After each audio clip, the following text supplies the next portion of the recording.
안녕하십니까, 이진우입니다. 어떻게든 올해 투자를 기분 좋게 잘 마무리해보고는 싶은데 주식이라면 이제 보고 싶지도 않다 하는 분들도 점점 많아지고 있는 것 같기도 합니다. 그러면서도 이맘때면 관심을 가져볼까 할 만한 것이 있죠. 바로 배당 많이 해주는 배당 주식들. 12월 말까지 주식을 갖고 있는 투자자라면 배당받을 권리가 다 있지만, 그런데 또 배당을 얼마를 받을지 정확히 알 수는 없다는 점과 또 이중과세 문제에 대한 논란도 제기되고 있는 것 같습니다. 오늘 센터뷰 시간에는 배당주와 관련한 최근의 이슈, 그리고 좋은 배당주에 투자하는 법 좀 들어보겠습니다. 외국의 영화를 보다 보면 크리스마스 트리에 쓸 나무를 사거나 배에서 끌고 가는 장면이 나오곤 하지요. 우리처럼 플라스틱으로 만든 트리가 아닌 실제 나무를 사용하고 있는 건데요. 그런데 요즘 이것도 환경을 해친다고 해서 논란이 좀 있는 것 같습니다. 오늘 글로벌 리포트 시간에는 이 소식을 비롯한 다양한 나라 밖 경제 소식들 모아서 들어보겠습니다. 손에 잡히는 경제 플러스 광고 듣고 시작합니다. 연말입니다. 투자하는 분들도 따뜻한 연말이 돼야 될 것 같은데 올해는 마음은 좀 허하네요. 오늘도 우리나라 코스닥, 코스피 두 시장은 많이 빠지고 있어서 기분이 그리 좋지는 않으실 것 같습니다. 오늘 센터뷰 시간에는 그래도 연말이면 한 번쯤 신경이 쓰이는 배당주 관련한 이슈들을 좀 함께 들어보겠습니다. 오랜만에 나오셨네요. 한국투자증권의 박재영 차장님, 어서 오세요. 네, 안녕하십니까. 배당을 한 번쯤 받아보신 분들은 이제 좀 알겠어 하는 거겠지만, 네, 말만 들었지 사실은 어떻게 해보는지는 몰라 하는 분들도 꽤 있을 것 같아서, 배당은 어떻게 받습니까? 주식 갖고 있으면 다 주는 건가? 기초부터 좀 잠깐 설명을 해주시죠. 그렇죠. 이제 회사가 돈을 벌고 주주라는 거는 회사의 주인 아니겠습니까? 돈을 번 것들을 이제 주주들에게 나눠주는 걸 배당이라고 합니다. 보통은 이제 현금 배당도 있고 주식 배당도 있고 한데요. 연말에는 대부분 현금으로 많이 배당을 합니다. 그런데 이제 배당을 받기 위해서는 내가 이 주식을 가지고 있다라는 이제 증명을 해야 되는데, 최근에 기업들 공시 보면 주주명부 폐쇄 기간 또는 기준일 설정이라는 공시가 뜨는 거를 심심찮게 보셨을 거예요. 주주명부라는 걸 확정을 해야 되거든요. 내가 이날까지 주식을 갖고 있는 사람한테 현금을 나눠줘야 되니까 그거를 확정하는 공시입니다. 그래서 배당 같은 권리를 받기 위해서 주주를 확정하는 작업을 지금 하고 있는 거고요. 말일까지. 12월 말까지. 그렇죠. 12월 말일까지 내가 그 명부에 등재가 되어 있어야 됩니다. 그럼 제가 회사에 전화해서 내 이름 넣어달라고 해야 되는 거예요? 아니죠. 내가 주식을 사면 거기에 이제 이름이 올라갑니다. 자동으로. 그런데 중요한 건 이게 항상 헷갈려 하시거든요. 그럼 언제까지 사야 되는데?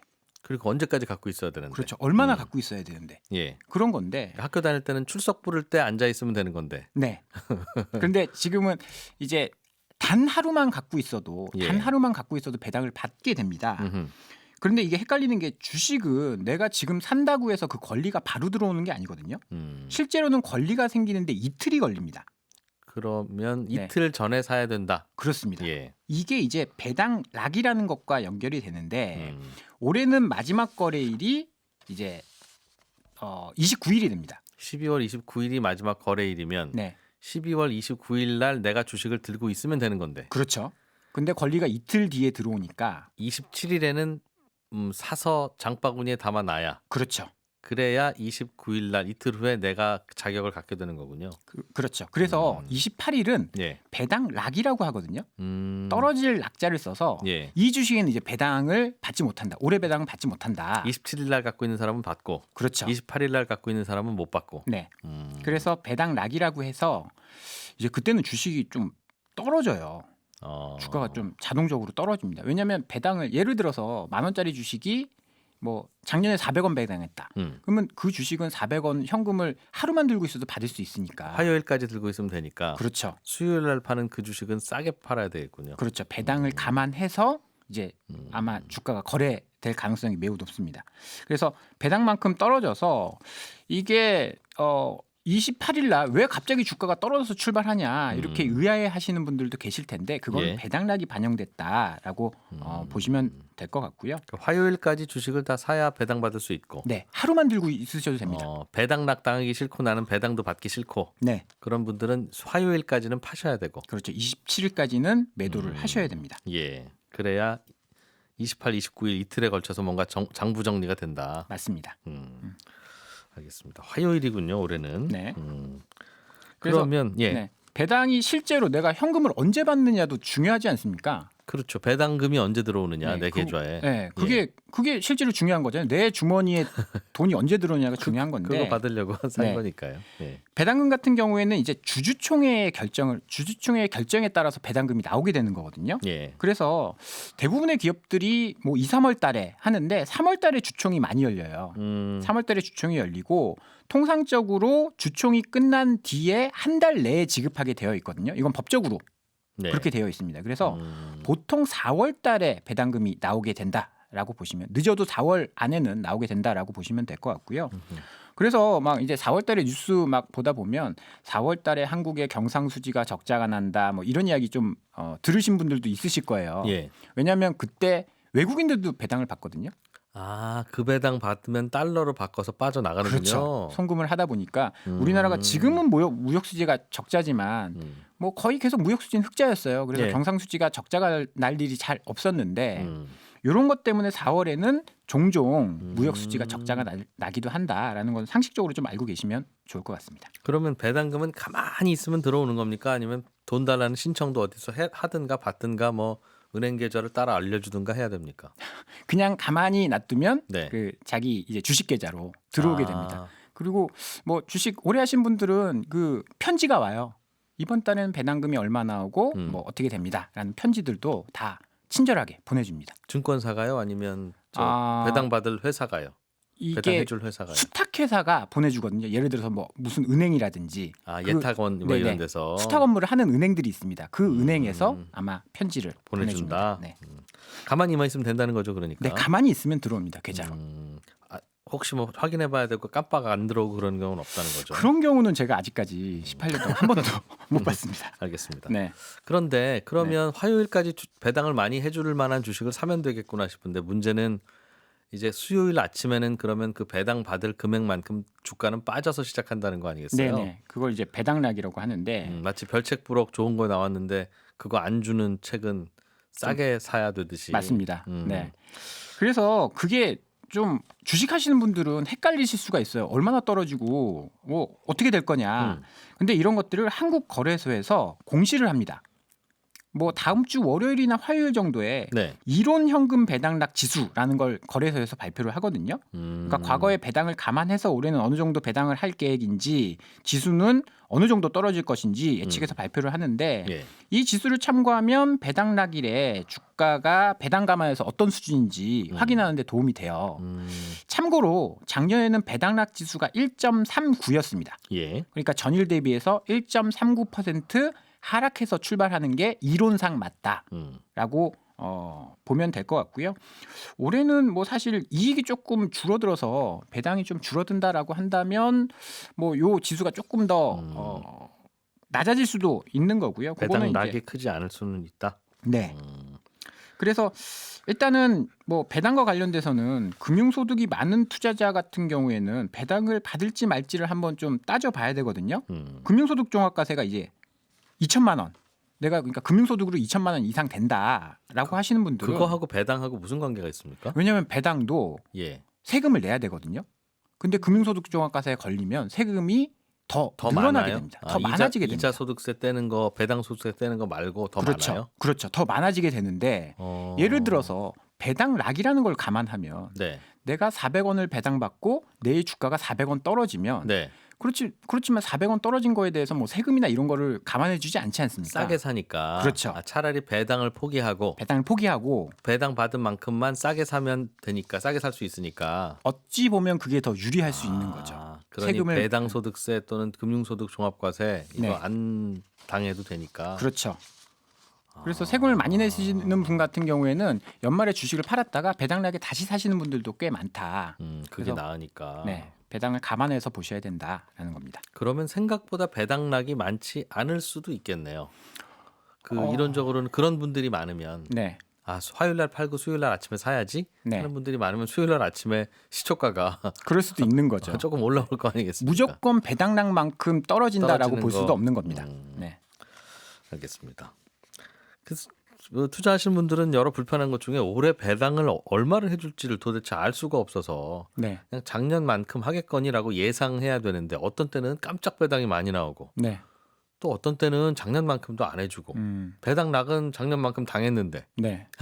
실제 배당은 안 나오고 그러면 이거 이렇게 알 수가 없냐? 그 좀 미리 좀 알려주면 안 됩니까? 배당 얼마나 할지 그런 얘기도 있더군요. 그래서 11월 달에 금융위원회가 코리아 디스카운트 릴레이 세미나에서 이 깜깜이 배당 제도에 대한 지적을 한 적이 있습니다. 12월 말까지 주식을 가지고 있으면 배당을 받을 권리가 생기지만 배당을 얼마 받을지는 알 수가 없습니다. 예. 대충 이제 작년에 배당이 얼마 나왔고 이 기업이 실적이 어떠니까 배당 성향 감안하면 이 정도 나올 것이다라고 예측을 할 따름인데요. 일단 실제 배당을 받을 금액은 다음해 2, 3월에 열리는 주총에서 확정이 되기 때문에 기업 입장에서는 사실 올해 한 해 얼마 벌었으니까 그 돈 내에서 배당할게요라고 하는 게 조금 더 맞는데 배당을 받는 투자자들 입장에서는 좀 정해주면 좋겠다는 거죠, 미리. 그렇죠. 얼마 나올지 모르니까 좀 불안할 수도 있고 뭐 세금 문제도 있을 수 있고 또 그거 가지고 또 생활을 하셔야 되는 분이 있을 수도 있기 때문에 뭐 최악의 경우에는 배당이 안 나오면 실적이 안 좋아서 우리 배당 안 할 거예요라고 하면 배당 보고 투자를 하신 분들은 좀 뭐 위험한 상황에 처할 수 있기 때문에 그 배당락은 또 배당락대로 당할 테니까. 그렇죠. 뭐 실제로 미국, 독일, 영국, 프랑스 같은 선진국에서는 배당금을 먼저 정하고 배당 주주를 확정한다라고 합니다. 우리는 주주를 먼저 확정하고 배당금을 정하거든요. 주주가 다음 주 화요일에 확정된다고 했으니까. 네. 그럼 이미 다른 나라들은 저 회사가 배당 얼마 할지는 이미 공시됐다는 거예요? 네네네. 근데 우리는 내년이나 한다는 거죠? 맞습니다. 우리도 빨리 좀 하면 안 돼요? 왜 못해요? 그래서 이런 것들을 논의를 하고 있습니다. 지난달 11월 28일 날 금융위원회에서 배당제도 개선 정책 초안을 공개를 했는데요. 법령을 개정해서 기업이 자율적으로 배당 기준일과 배당액 중 어떤 걸 우선시할지 결정해서 투자자로 하여금 자율적으로 평가할 수 있게 하는 방안이 제시됐다라고 합니다. 그래서 투자자가 배당금 규모를 확인한 뒤 투자를 결정할 수 있어서 만약에 이 법이 통과가 된다라고 한다면 배당 투자의 예측 가능성이 좀 높아지는 효과가 있을 것이다라고 뭐 시장에서는 보고 있습니다. 배당과 관련해서는 그런 이슈가 있군요. 이중과세 세금을 두 번 뜯어간다. 네. 뜯어간다 표현이 좀 그렇습니다만 뭐 아무튼 흔히 쓰는 표현이니까. 네. 세금을 두 번 내야 된다 이런 주장도 있는 것 같습니다. 이 배당과 관련돼서는 사실 찬반이 있어요. 왜냐하면 이 배당이 이제 법인이 열심히 일을 해서 돈을 벌어서 법인세를 다 낸 그 재원을 가지고 또 배당을 하거든요. 예. 근데 배당을 받으면 일반적으로 15.4% 배당소득세를 또 뗍니다. 금융소득 종합과세 대상은 뭐 40%. 그렇죠. 예. 그럴 수도 있고. 근데 그게 아닌 일반인들도 15.4% 세금을 떼거든요. 예. 그러면 법인이 벌 때도 세금을 떼고 그거 주인이 가져갈 때도 세금을 떼니까 이거 이중과세 아니냐라는 예. 논란들이 있거든요. 그래서 뭐 주식을 뭐 오래 하신 분들, 공부 많이 하신 분들 그런 분들은 사실 진짜 주주 친화 정책은 배당보다는 사실 자사주 매입해서 소각하는 게 주주한테 조금 더 이득이다 이런 이야기를 좀 하시는 분들도 있고 세금은 없으니까 네. 그때는 그렇죠. 그리고 뭐 주식 배당을 하지 말고 그냥 회사가 그걸 투자해가지고 자기 자본 이익률을 더 높이는 게 조금 더 유리하다. 뭐 그런 이야기들도 나오고 있거든요. 그래서 예. 이중과세 논란은 뭐 오래 전부터 있었는데 뭐 좀 고쳐지지 않고 있는 그런 상황인 것 같습니다. 그렇군요. 이런 이슈들을 또 잘 들여다보면 배당주 투자를 잘할 수도 있을 텐데 배당주를 굳이 투자하고 싶다면 네. 올해 연말에 네. 잘 고르는 방법 그런 건 뭐가 있겠습니까? 사실 배당주 같은 경우에는 약간 찬바람 불 때 시작을 해야 되는 거고 늦었어요 이제? 일단은 뭐 바람은 아주 찬데. 네, 바람은 아주 찬데 불기 시작할 때 지금 너무 차졌고 왜냐하면 이제 배당 받기 전에 샀다가 배당 나길날 주가 떨어지는 거 이런 거 감안하면 뭐 똑같거든요. 예. 하지만 그래도 일단 상식적으로 알아두셔야 될 것들이 몇 가지 있어서 한번 정리를 해봤는데요.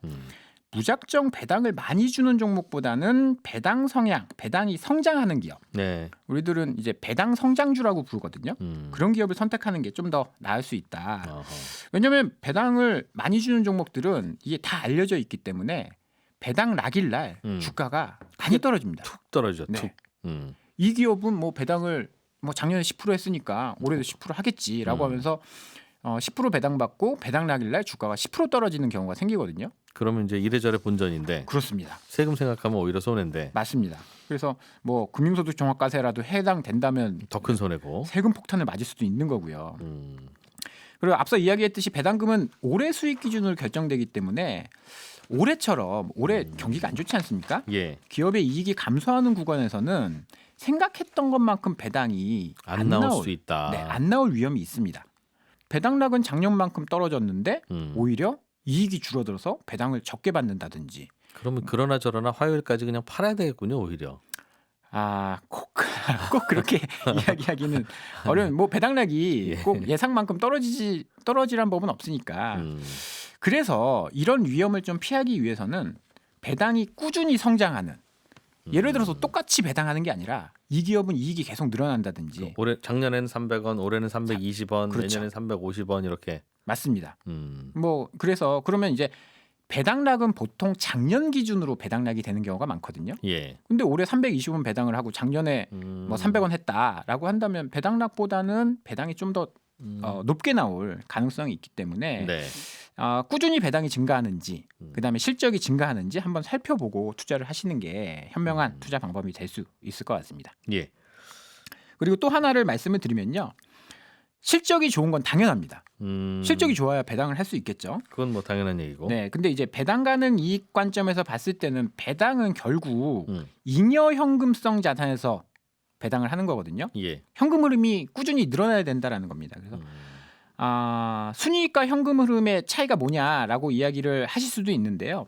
이제 순이익, 그러니까 비용에는 현금이 안 빠져나가는 비용들이 있습니다. 예를 들어서 감가상각비 같은 거.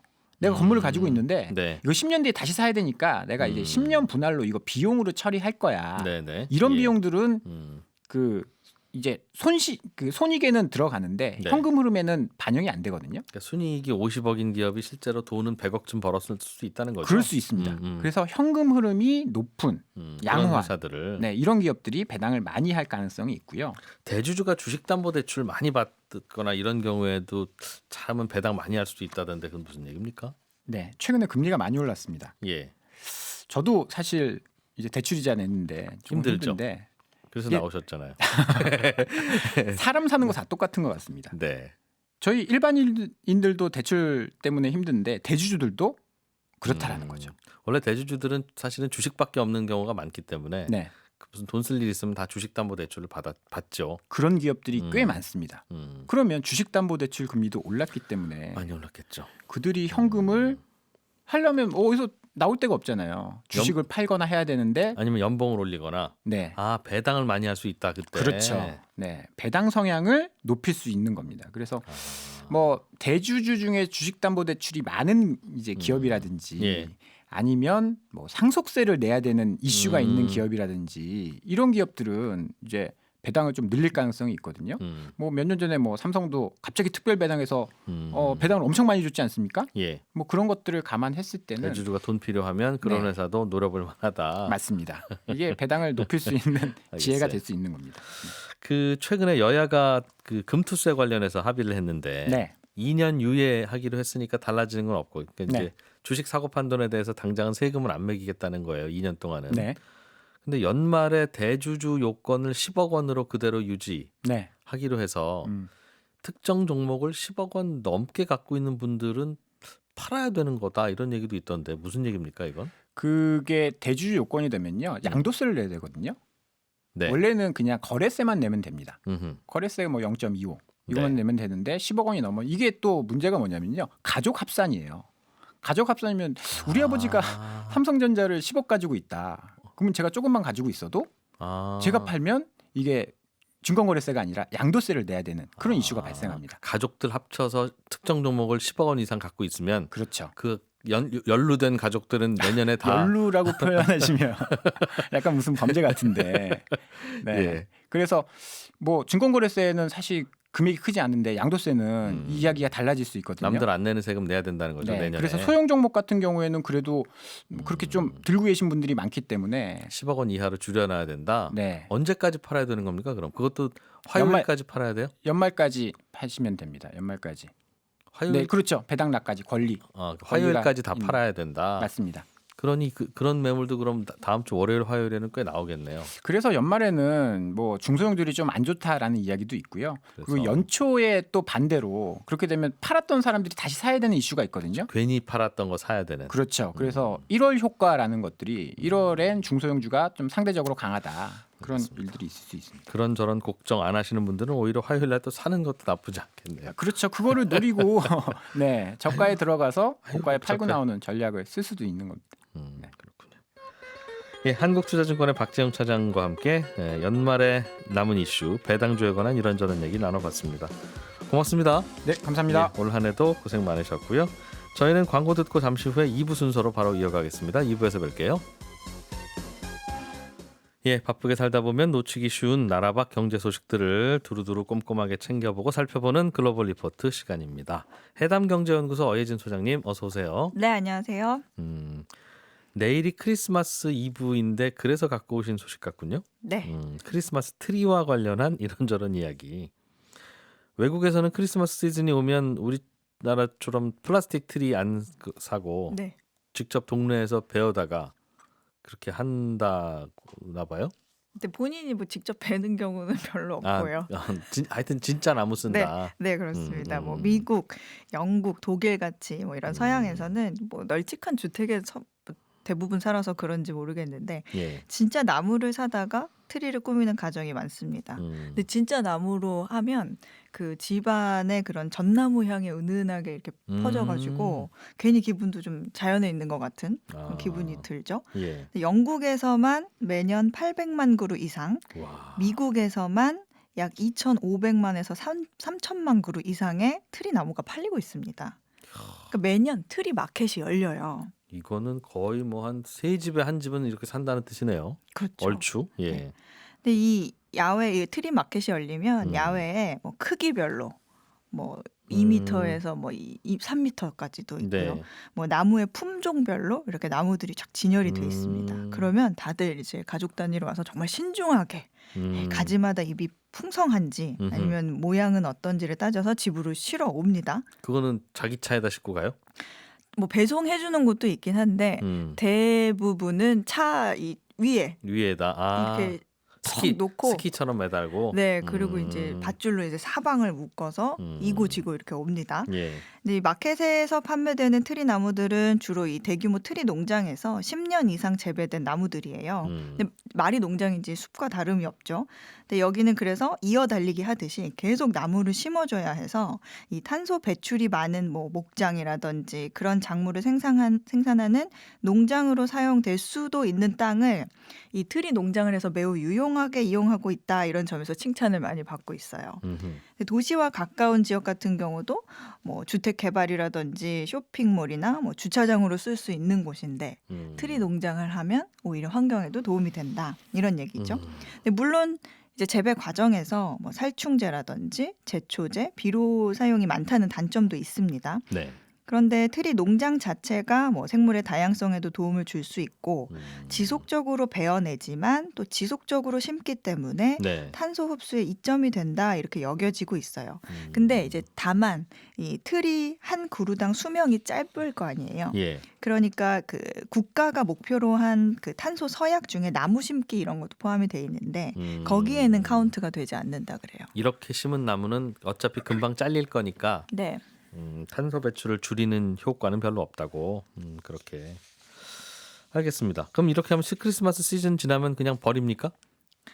되게 버립니다. 아 그냥 네. 집에 벽난로 있으면 잘라서 넣기도 하고. 그럼 이제 탄소 배출이 되는 거죠. 아 그래서 환경에 좀 나쁘다는 겁니까? 그냥 플라스틱 트리로 하세요? 그것도 좋을 것 같지는 않은데. 이게 그래서 예. 좀 찬반 여론이 있어요. 요즘 사람들이 이제 기후 변화라든지 환경에 관심이 높아지다 보니까 진짜 나무를 베어다가 크리스마스 한 시즌 감상하고 이렇게 처분하는 것이 과연 좋은 것인가 이런 얘기가 나오는 겁니다. 예. 트리를 재배하는데 비료를 쓰면 아산화질소가 만들어져서 온실가스가 나오고 또 숲을 관리하고 수확하는 데 필요한 연료도 뭐 사용한다든지 뭐 트리를 운반하는데 자동차 사용에도 탄소 배출이 있다. 탄소 발자국을 그렇겠네요. 따져보면 예. 있다. 무엇보다 크리스마스가 끝나고 가정에서 그 나무들이 어떻게 처분되느냐에 따라서 플라스틱 트리를 쓰는 것보다 예. 더 탄소 배출을 할 수 있다는 의견이 있습니다. 예를 들어서 트리를 처분할 때 그 나무를 잘게 쪼개서 이 나무 칩처럼 만든 뒤에 뭐 정원이나 공원, 뭐 숲에 펼쳐 놓으면 뭐 보온 효과도 있고 뭐 퇴비 역할을 하면서 다시 자연으로 돌아가는데 예. 이게 그냥 매립지로 가게 되면 썩는데 한 20년이 걸리면서 뭐 이산화탄소보다 한 80회 정도 더 강력한 메탄, 온실가스가 나오는 거죠. 네. 근데 물론 플라스틱으로 된 가짜 트리는 뭐 말할 것도 없죠.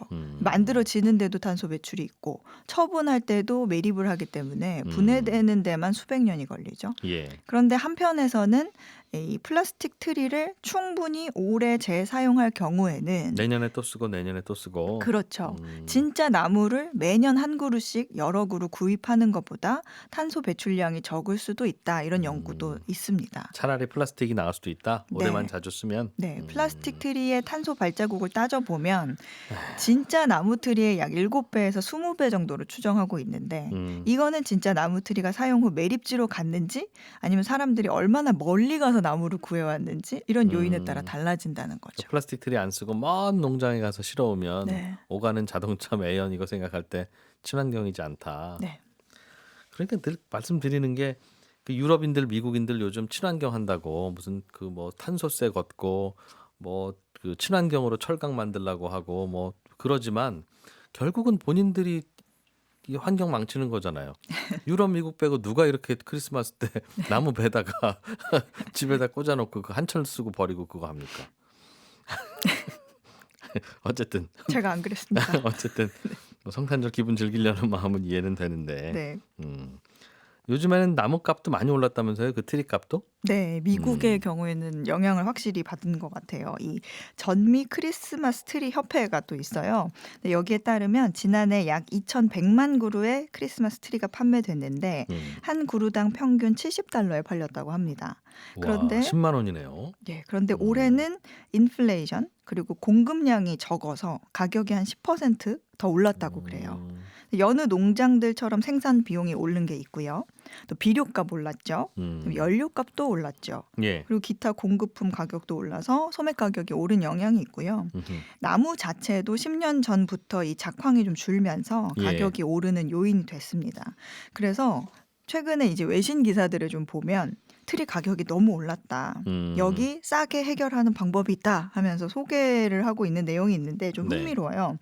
직접 내가 나무를 구해오는 거예요. 어디서요?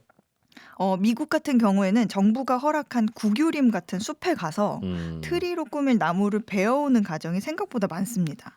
그러니까 아이들과 함께 숲 탐험을 하고 그다음에 수학이라는 일종의 가족의 전통으로 생각하는 사람들인데요. 미국은 매년 전국의 숲에서 20에서 30만 그루의 나무가 크리스마스 트리가 된다고 해요. 이런 식으로 직접 베가는 걸로? 네. 그런데 그냥 아무나 다 들어가서 베어 갈 수 있는 건 아니고 뭐 주마다 뭐 산림청 같은 홈페이지에서 벌채 뭐 허가증을 내고 삽니다. 예. 그게 한 $5에서 $25 사이고 뭐 일부는 무료인 곳도 있어요. 그런데 이제 인상된 $80보다는 싸죠. 파는 나무는 10만 원. 네. 직접 가서 베는 데는 한 3만 원 내면 되니까. 네. 근데 대신 조건이 있는데 뭐 예를 들어서 뭐 얼마 이상 자란 나무여야 하고 밑에서부터 잘라야 하고 그 밑동이라 그러죠. 예. 뭐 그루터기를 뭐 15cm 이하로 남겨야 된다. 이런 조건 같은 게 있다고 합니다. 그렇게 해서 알겠습니다. 크리스마스는 그냥 집에서 조용히 촛불이나 하나 켜고 계시지. 아니 물론 크리스마스 트리가 안 예쁘다는 건 아닌데 이렇게 저렇게 환경에 오염되는 걸 굳이 그렇게 하면서 환경은 살리자고 탄소세는 또 따로 걷고 뭐 하는지 모르겠다는 생각이 이런 얘기 들을 때마다 같이 듭니다. 터키 얘기 좀 해보죠. 튀르키예로 나라 이름을 바꾼. 네. 우리 이따 뭐 바꿨으니까 튀르키예라고 불러주죠. 네. 예전 터키. 내년 최저임금이 얼마나 올라갈지 결정했는데 올해보다 55%로 올리기로 했다는군요. 네, 이 튀르키예가 내년에는 최저임금을 월급 기준으로 8,500리라로 올렸습니다. 이게 예. 우리 돈으로 환산하면 약 55만 원인데 한 달 월급으로. 예, 올해 최저임금보다 55% 오른 금액입니다. 와. 무슨 최저임금을 55%씩이나 올릴까 싶지만 이 튀르키예의 상황을 보면 이상한 것도 아닌 게 튀르키예가 물가 상승률이 84%나 되거든요. 어허. 그러니까 물가 오른 것에 비하면 최저임금은 오히려 덜 올랐다는 계산이 나옵니다. 그리고 튀르키예가 1년 만에 55%를 올린 건 아니고 올해 초에 최저임금에 비하면 내년 최저임금은 100% 가까이 오르는 건데요. 예. 올해 7월에도 최저임금을 한 번 더 올린 적이 있습니다. 그리고 작년에도 최저임금을 50%나 올렸습니다. 매번 50%, 100%씩 올리는군요. 그럼 작년에 50% 올렸으면 그리고 올해 2번이나 최저임금을 올렸으면 작년 2년 전에 비해서는 최저임금이 거의 한 3배 됐겠는데요? 그렇죠. 이렇게 최저임금을 뭐 2년 사이에 거의 3배 정도 올렸지만 그 3년 사이에 우리가 이 화폐 가치 변화도 좀 따져봐야 돼요. 그 튀르키예 리라화 가치가 달러 대비 3분의 1 토막이 났기 때문에 달러로 환산한 임금은 3년 전이나 지금이나 거의 비슷합니다. 물가가 그만큼 또 올랐기 때문에 최저임금을 올리지 않을 수도 없는데 네. 이렇게 임금을 올리면 물가는 또 더 오를 오르고. 수밖에 없는 그런 악순환이 이어지는 거라서 뭐 별 대책이 없는 상황입니다. 그러니까 물가가 한 1년쯤 참아주든가 임금이 한 1년쯤 참아주면 해결이 될지도 모르겠는데 그 어떤 것도 참기가 어렵겠죠. 그런데도 튀르키예는 재미있는 게 금리를 계속 오히려 내리고 있다죠. 계속. 예, 맞습니다. 지금 튀르키예는 금리를 올리는 게 아니라 오히려 내리고 있기 때문에 전 세계에서 실질 금리가 제일 낮은 나라예요. 튀르키예의 기준금리는 9%인데 예. 물가 상승률은 아까 말씀드렸죠. 84%니까 사실상 실질 금리는 마이너스 75%가 되죠. 그러니까 물가에 비하면 금리가 매우 낮다는 말인 거죠. 그럼 돈 빌릴 수 있으면 이 금리로 빌릴 수 있으면 무조건 돈 빌려야 된다. 그런 얘기겠어요, 그죠? 요즘은 일본도 물가가 많이 오르고 그래서 임금 인상률이 꽤 높다던데 일본에서 물가 오른다, 일본에서 월급 오른다 이게 굉장히 생소하죠. 그런 뉴스예요. 근데 요즘에는 좀 그런 얘기가 스물스물 나오고 있습니다. 물가가 올라가면 임금을 올리지 않을 수 없기 때문에 임금도 따라 올라가기 전에 얼른 물가를 초기에 잡아야 되는 건데요. 예. 그게 안 되면 임금 인상 압박이 생기게 되겠죠. 근데 이런 일이 물가, 임금 안 오르기로 유명한 일본에서도 요즘은 벌어지고 있는데 일본의 내년 임금 상승률은요. 일본 노조 총연합회가 5% 인상을 주장하고 있는데 일본 생명이나 산토리 홀딩스, 뭐 니키 홀딩스 같은 이런 회사들은 내년에 5%가 넘는 임금 인상을 결정한 상태입니다. 네. 생각보다 물가보다 임금을 좀 더 많이 올리네요. 이런 회사들은. 네. 그런데 일본 물가 상승률은 요즘 임금 상승률보다 더 높은 수준이라서 이제 일본도 드디어 물가도 오르고 임금도 오르는 사이클에 접어든 거 아니냐 이런 분석이 나오고 있습니다. 일본은 요즘 물가가 3.6% 정도로 오르는 중인데 임금 상승률은 아직 2%가 안 되고 있어서 아직 실질 임금은 오히려 줄어들고 있는 상태입니다. 다만 요즘 일본에서 보여주고 있는 물가 상승률 3.6%가 40년 만에 최고치여서 일본에서도 요즘 물가가 너무 많이 오른다 이런 말들이 계속 나오고 있습니다. 그래서 오랜만에 가끔 일본 이제 여행 갔다 오는 분들이 주변에 있어서 얘기 들어보면 깜짝 놀랐다고. 진짜 일본 물가 많이 올랐다고 체감이 된다 하시더군요. 네. 자, 중국 얘기도 좀 들어보죠. 요즘은 중국은 코로나 확진자가 계속 늘어나고 있는데 이게 치료비가 아니라 치료제가 부족한 상황이라서 이런저런 약들에 대한 사재기도 생기고 그러는 모양이에요. 예, 맞습니다. 이달 들어서 중국 정부가 갑자기 방역을 대폭 완화했죠. 그러면서 이 코로나 환자들이 급격하게 늘어났는데 그만큼 필요한 치료제도 많아졌을 겁니다. 예. 물론 중국은 뭐 60세 이상 백신 접종률도 상대적으로 낮고 중국산 백신 감염 예방률이 50%에 그친 점도 이유가 되는데 아무튼 문제는 중국 정부가 방역 정책을 완화하기에 앞서서 이런 일이 일어날 거를 미리 좀 대비해서 코로나 치료제를 충분히 확보하지 못했다는 겁니다. 중국은 지난 3년 동안 국민들에게 이 코로나라는 감염병에 대해서 겁을 굉장히 많이 줬죠. 집 밖에도 나오지 못하도록 강하게 규제도 하고 선전도 많이 했었어요. 그래서 중국인들 사이에서는 코로나에 대한 공포심과 우려 수준이 매우 높습니다. 그만큼 치료제에 대한 수요도 강하고요. 그래서 코로나 치료제를 비롯해서 감기약, 해열제에 대한 수요도 지금 상당한데요. 제가 중국 현지에서 좀 들은 바에 취재한 바에 따르면 우리나라를 비롯해서 뭐 대만, 홍콩 등에서 감기약을 조달해서 판매하려는 그 중국 대형 이커머스 회사들이 국가별로 유통업자들과 얘기가 오가고 있다. 이런 얘기가 있습니다. 그래서 뭐 홍콩이나 마카오, 대만에서 시민들에게 의약품 사재기 자제해달라, 뭐 해외 반출 자제해달라 이렇게 당부하거나 아예 판매 제한을 하기도 했습니다. 예. 근데 이처럼 의약품 대란이 나타나니까 중국 정부가 지난 21일에 긴급 승인 절차를 가동해서 코로나 진료에 당장 필요한 의약품의 심사와 승인을 가속화하겠다 이렇게 밝힌 바가 있습니다. 다시 말하면 뭐 쓸 수 있는 백신이나 치료약을 추가적으로 더 많이 빠르게 허가해서 풀겠다는 거죠. 근데 하지만 전문가들은 이런 얘기도 있어요. 의약품이 충분해도 이걸 제때 환자에게 공급할 수 있는 유통 인프라가 부족한데 이거는 하루아침에 처리가 되는 문제가 아니다. 이런 얘기가 있습니다. 그래서 중국에서는 뭐 의약품 암 시장도 좀 성행하고 있는 것 같고 뭐 그런 얘기도 계속 좀 들리는 것 같더군요. 네. 유럽과 미국에서는 항생제가 부족해서 애를 먹고 있다던데 이게 뭐 한 달쯤 전에 뉴스로 나오긴 했습니다만 계속 그렇습니까 요즘? 예, 이 코로나 이전에는 겨울에 감기 환자가 많았는데 예. 코로나가 죄송합니다. 유행한 후로는 코로나 환자는 늘었어도 일반 감기 환자들은 크게 줄어들었거든요. 예. 그러다 보니까 일반 환자들을 치료하는 약을 덜 생산하기 시작했습니다. 그리고 생산을 하더라도 공급망 차질로 제때 공급이 안 됐고 우크라이나 전쟁 때문에 항생제 원료 공급도 차질을 빚으면서 이래저래 생산이 안 되고 있었는데 이 코로나에서 벗어나고 일상으로 돌아오면서 예. 다시 예전에 그 감기들이라든지 감염증들이 다시 번지면서 항생제 수요가 늘어난 겁니다.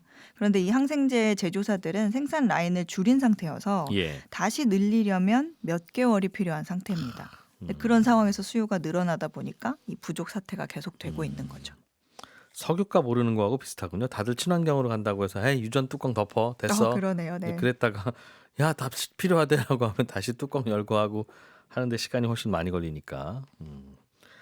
근데 항생제 부족 문제는 그냥 항생제 부족한 것만 문제가 아니라 환자들의 항생제 내성도 키우는 거라서 이거 좀 심각하다 이런 지적이 있던데 이게 무슨 얘기입니까? 항생제 내성은 항생제를 이것저것 남용할 때 생기는 문제 아니에요? 근데 모자라는데 왜 생기죠 이게?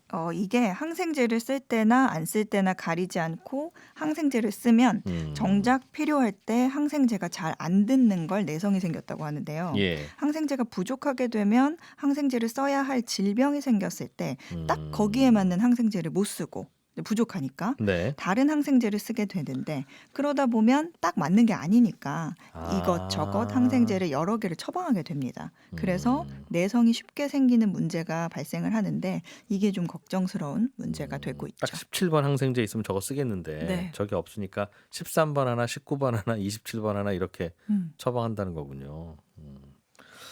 야, 이 약도 이것도 잘 생산돼야 되는데 이것도 또 문제입니다. 안 그래도 중국에 있는 친구들도 저한테 혹시 이런저런 감기약부터 네. 일반 의약품 좀 구해달라는 얘기를 가끔씩 하더군요. 나라밖 경제 소식 해담경제연구소 어예진 소장과 함께했습니다. 고맙습니다. 감사합니다. 예, 손에 잡힌 경제 플러스는 여기서 마무리하고요. 저희가 성탄절 선물 하나 준비해놨습니다. 성탄절 아침 7시 5분에 손에 잡히는 경제 주간 하이라이트 꼭 들어주시면 좋은 선물이 될 겁니다. 저는 월요일 아침 8시 30분에 뵙죠. 고맙습니다. 이진우였습니다.